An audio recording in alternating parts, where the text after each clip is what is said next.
Let me ask you something, and answer it honestly because no one is listening right now but you. If your life looks fine from the outside, the job, the home, the people who say they love you, then why does something inside you keep quietly pulling it all apart? Carl Jung believed that the parts of ourselves we refuse to look at do not disappear. They go underground, and from down there in the dark, they begin to run the show. You have felt this, the promotion you wanted, and then the small, strange mistake that cost it. The relationship you longed for, and the way you grew cold the moment it became real. The dream you finally had the time and the money to chase. And somehow, you never started. This is the truth almost no one will say out loud. You are not failing to get what you want. Some hidden part of you is succeeding at keeping it away. That is the life that looks fine from the outside, whole on the surface, war underneath. And tonight, you are going to meet the part of you that is waging that war. Not to fight it, not to defeat it, to finally understand what it has been trying to tell you all along. Because your soul is always signaling. The only question is whether you are willing to listen. So begin here. Notice the feeling you have been carrying, the one you cannot quite name. It is not sadness exactly. Sadness has a reason. This has no reason. That is what makes it so hard to explain to anyone, including yourself. It is a kind of quiet dissatisfaction, a low hum beneath an acceptable life. You wake, and the day is fine. You work, and the work is fine. You come home, and home is fine. And somewhere in all that fineness, you have started to disappear. You may have noticed it most in the small hours. The afternoon that goes flat for no reason. The Sunday evening that arrives with a weight you cannot account for. The moment in the car, engine off, sitting in the driveway a little longer than you need to, not quite ready to walk back into your own life. And you have learned to manage it. You stay busy. You fill the silence. You reach for the screen, the drink, the next thing on the list, anything that keeps you from sitting still long enough to hear what the stillness is trying to say. Because some part of you suspects that if you stopped, really stopped, you would have to feel the full size of the distance between the life you are living and the life you can sense was meant for you. So you keep moving, and the hum keeps humming. And the years go by inside a life that, from the outside, looks entirely fine. Maybe you are somewhere in the middle of your life now. The years when the questions get louder. The years when the things you built no longer answer the things you feel. You did everything you were supposed to do. You followed the map. And the map led you to a place that was never on it. This strange, hollow clearing where you stand now, wondering how a life this full can feel this empty. I want you to understand something. This feeling is not a flaw in you. It is not weakness. It is not ingratitude. The modern world taught you to measure your life from the outside in, by the title, by the income, by the photographs other people see. It never taught you to ask whether any of it matched the person living underneath. So of course there is a gap. You were handed someone else's definition of a good life and told to feel grateful inside it. And gratitude, demanded like that, curdles into guilt. You feel the gap, and then you feel ashamed for feeling it. That is the trap closing around you twice. Jung described the first half of life as the building of a self that the world approves of. A mask, a role, a performance we mistake for who we are. And it works for a while, until the soul, which kept quiet while you were busy building, finally clears its throat. That hum you feel, that dissatisfaction with no name, that is the soul clearing its throat. That is the signal, arriving the only way it can. Now here is where it turns. Here is the truth that changes everything if you let it. The self-sabotage is not the enemy. The self-sabotage is the message. Think about it. Why would a part of you work so hard, so cleverly, so persistently to keep you from the very things you say you want? Because that part of you does not believe those things are actually yours, or it does not believe they are safe, or it suspects somewhere beneath language that the life you are reaching for is just another mask. A bigger, shinier version of the same cage. You call it self-sabotage. Jung would call it a communication from the unconscious. A signal sent in the only language it has. The language of disruption. The unconscious does not write you letters. It cannot tap you on the shoulder and explain itself in plain words. So it acts. It pulls the thread. It makes you forget the deadline, pick the fight, freeze at the threshold, Reach for the thing that numbs you the night before the thing that matters. It does these things not to ruin you, but to stop you from sprinting any further down a road that was never yours. So sit with this. The thing you have been calling brokenness may be the wisest part of you, trying to get your attention the only way it knows how. And notice the relief in that if you can let yourself feel it. You are not defective. You are never defective. The mechanism that has been frustrating you for years is not evidence that something inside you is wrong. It is evidence that something inside you is awake, something that refused to let you sleepwalk all the way to the end of the wrong life. Most people never even get the signal. You have been getting it for years.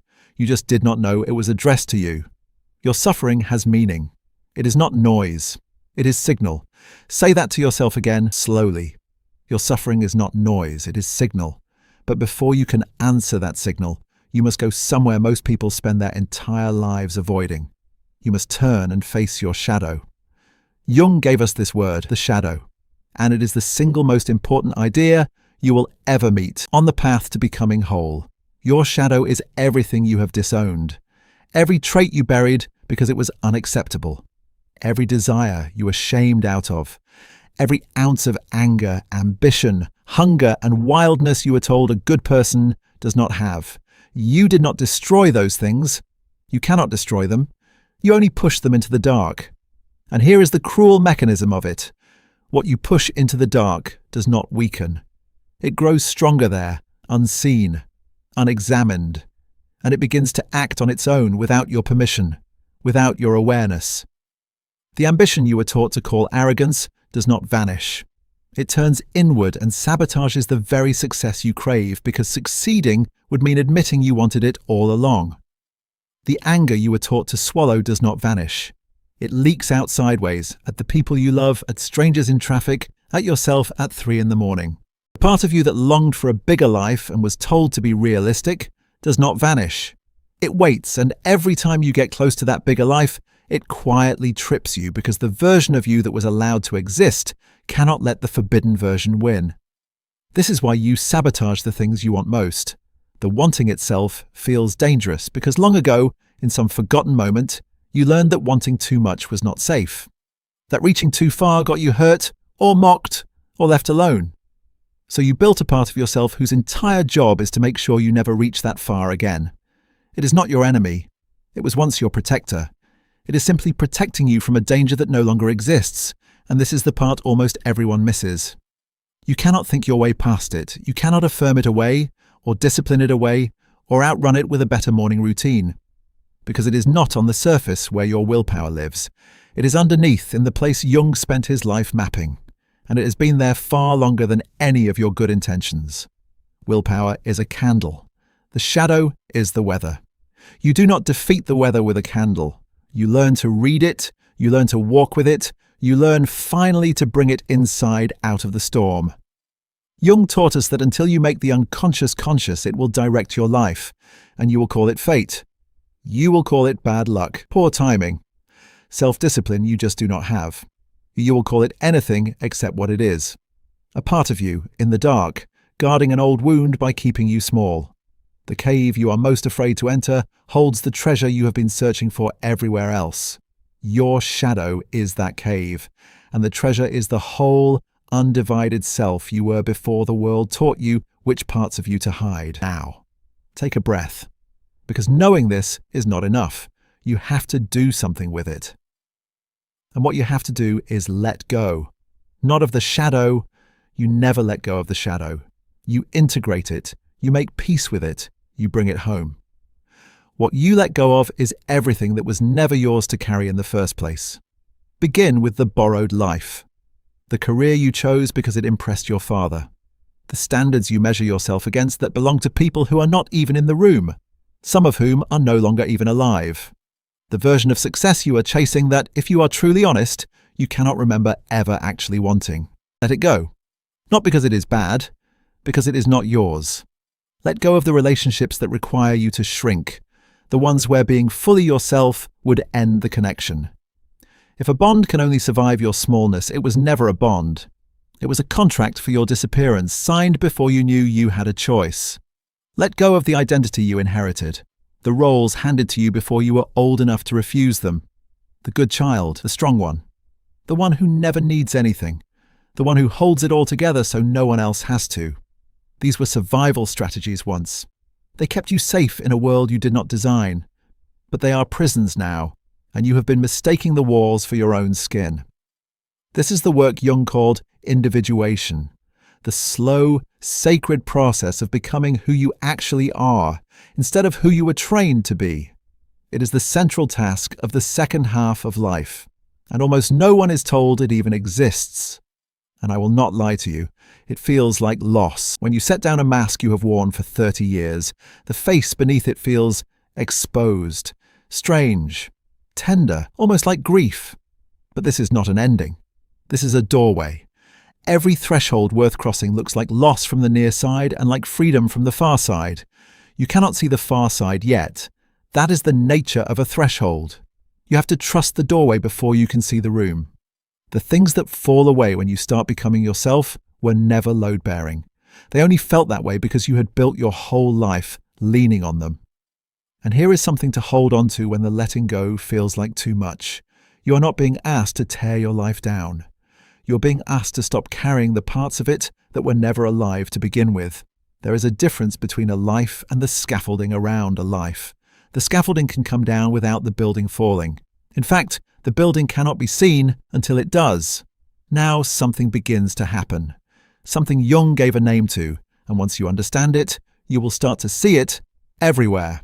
He called it synchronicity, a meaningful coincidence. Two events linked not by cause but by meaning. The outer world arranging itself somehow to echo something shifting in your inner world. You make a quiet decision to stop abandoning yourself, and the next day a stranger says the exact thing you needed to hear. You finally release a person you had been clinging to, and within a week the right person appears, as if they had been standing just outside the door you were too afraid to open. This is not magic. Jung was careful about that, and so am I. It is alignment.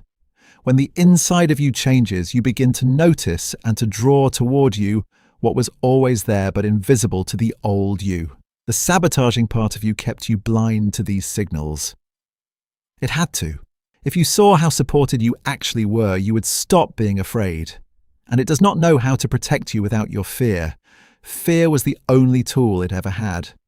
But as you integrate that part, as you stop fighting yourself, the world stops feeling like an obstacle and starts feeling like a conversation. Your soul signals. And now, finally, the world signals back. This is the first proof that the work is real. Not a feeling, a pattern. The coincidences that are not coincidences. The doors that open the moment you stop pushing on the wall beside them. You will catch yourself smiling at how often it happens, once you have eyes to see it. Now, I have to be honest with you about the road ahead, because no one else will be. You are going to backslide. You will have a week of clarity, real clarity, the kind that feels like it could never fade. And then you will wake one morning, and the old fear will be sitting on your chest like it never left. You will sabotage something again. You will see yourself doing it. Watch your own hand, reach for the thing that ruins it, and still do it. And in that moment, the voice will return, the one that says, "See, nothing has changed. You are exactly who you have always been. You are a fool to think otherwise." That voice is lying, and I need you to understand why it lies. Old patterns do not die quietly. They fight hardest right before they break. The resistance you feel is not proof that you are failing. It is proof that you are close. The shadow does not protest when you ignore it. It only roars when you finally start to turn toward it. Jung reminds us that there is no coming to consciousness without pain. The growth does not happen despite the discomfort. The discomfort is the growth, felt from the inside. So when you stumble, do not waste the moment on shame. Shame is just the shadow wearing a new disguise, trying to pull you back into the dark where it can keep running things unobserved. Look at the mistake clearly. Ask it what it was protecting. Thank it even. And then keep walking. Every misstep on this path is not a verdict. It is information. You did not fail. You found another part of yourself that was still afraid, still waiting to be brought home from the cold. The point was never to become perfect. Jung never asked us to be perfect. He asked us to be whole. And wholeness includes the parts of you that stumble, the parts that doubt, the parts that are still learning they are allowed to want. So you are allowed to fall. You are simply not allowed to stay down. And notice when the resistance tends to come. It rarely arrives when things are going badly. It arrives when things start going well, right at the edge of the thing you wanted, right as the door begins to open.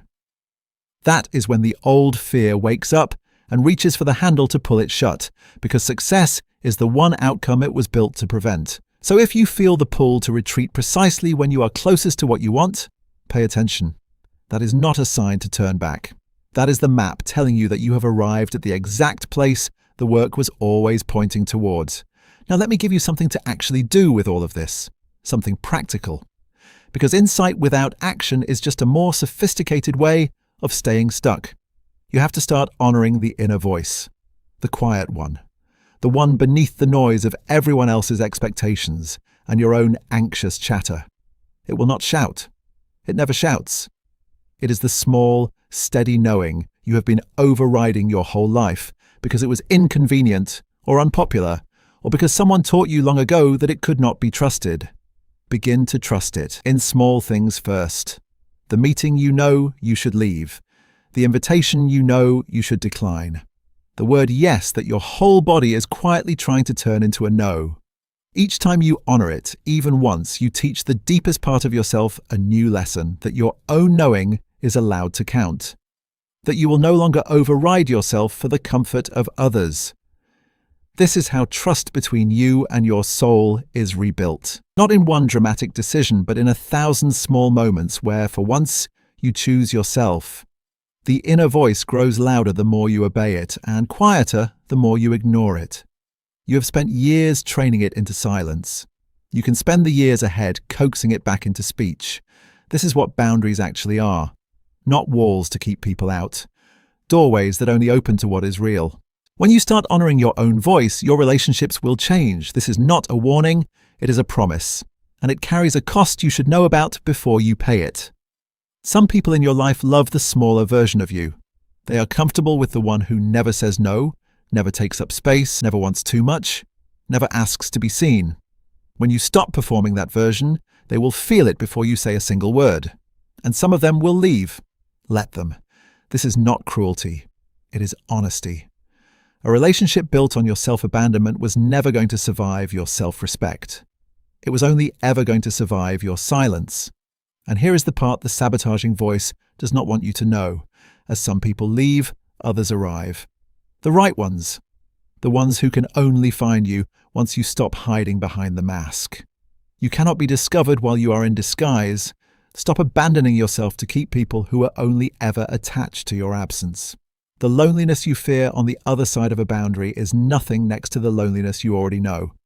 The loneliness of being surrounded by people who have never once met the real you. Your soul has been signaling this for years. Every time you said yes and meant no, it flinched. Every time you shrank, it grieved.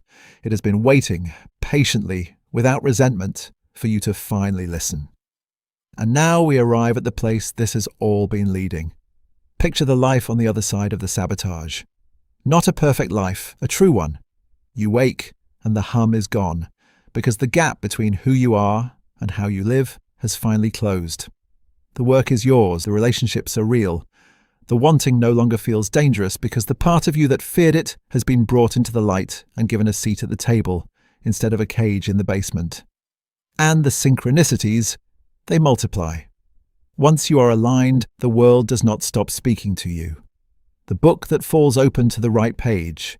The phone call that comes the moment you decide. The opportunity that appears the week after you let go of the one you were clutching too tightly. The path that reveals itself, but only after you commit to walking it. This is what Jung urges us toward. Not a life without struggle, a life without self-betrayal. A life where the inside and the outside are finally the same life, where you are no longer one person on the surface and another in the dark. That which you do not bring to consciousness will come to you as fate, but that which you do bring to consciousness, that becomes your freedom. You sabotage the things you want most because some part of you is still protecting a wound it has guarded for decades. Tonight, you met that part. You do not have to fight it anymore. You never did. You only have to listen and bring it home. If this reached something real in you, leave a single word in the comments. The one feeling you are carrying right now, this moment. Just one word. Your soul will know which one it is. And if these signals matter to you, subscribe and turn on notifications so the next one finds you exactly when you need it. Your soul is always speaking. The only question left is whether you are finally ready to listen.